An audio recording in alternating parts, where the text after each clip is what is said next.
Morning, আমি doctor Partha মণ্ডল। আমি একজন বয়স্ক বিশেষজ্ঞ ডাক্তার। আজকে আমি যে টপিকটা নিয়ে আলোচনা করব সেই টপিকটা হলো ইনকন্টিনেন্স, মেনলি ইউরিনারি ইনকন্টিনেন্স।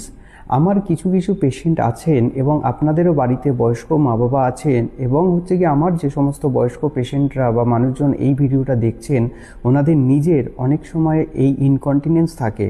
এই ইনকন্টিনেন্সটা কেন হয়, এটা একটা বড় টপিক। আমি কিছু ধাপে ধাপে আলোচনা করব। এবং ফার্স্ট আমরা ইনকন্টিনেন্স কাকে বলি, এবং এই ইনকন্টিনেন্স কত রকমের হয়, কারণ এক এক রকমের কারণের জন্য পেশেন্ট এক এক রকমভাবে সাফার করে। ফার্স্ট বলবো আমরা স্ট্রেস ইনকন্টিনেন্স। স্ট্রেস ইনকন্টিনেন্স হলো যখন পেশেন্ট কোনো একটা হাসি কাশি বা কোনো একটা জোর করে কিছু হাসার চেষ্টা করছে, তখন আমাদের পেটের ভিতর কিছু চাপ তৈরি হয়। এবং এই চাপের জন্য কি হয়, যেই পেশেন্টের পেলভিক ফ্লোর মাসেলসগুলো আমাদের উইক থাকে, সেই সমস্ত পেশেন্টের ক্ষেত্রে আমাদের ওই সময় কিছুটা হলেও ইউরিন লিক করে।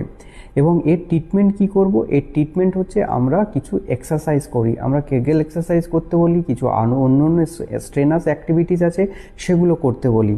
এবং সেকেন্ড আমাদের আর্জ ইনকন্টিনেন্স। পেশেন্ট বলবে, ডাক্তারবাবু আমার বাথরুম পেলে আমি বিছানা থেকে নিজেকে বাথরুম পর্যন্ত যেতে পারি না, আমার ডিবলিং বা ড্রপ পড়তে থাকে।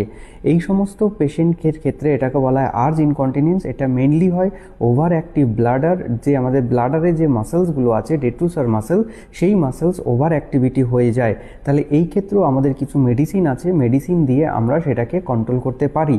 3 নম্বর ওভারফ্লো ইনকন্টিনেন্স। ওভারফ্লো ইনকন্টিনেন্স বয়স্ক পেশেন্ট, মেল পেশেন্ট, বিপিএইচ মানে প্রস্টেটের সমস্যা থাকবে, ইউরিনারি অবস্ট্রাকশন থাকতে পারে, সেই সমস্ত পেশেন্টের ক্ষেত্রে বা ডায়াবেটিক পেশেন্টের ক্ষেত্রে কি হয়, যেখানে একটা অবস্ট্রাকশন সবসময় কাজ করে এবং তখন কি ইনকমপ্লিট ইভাকুয়েট হয়, তখন তাকে বলা হচ্ছে আমাদের ক্ষেত্রে যে ওভারফ্লো, যে যখন খুশি তখন কিন্তু ফ্লোটা হতে পারে।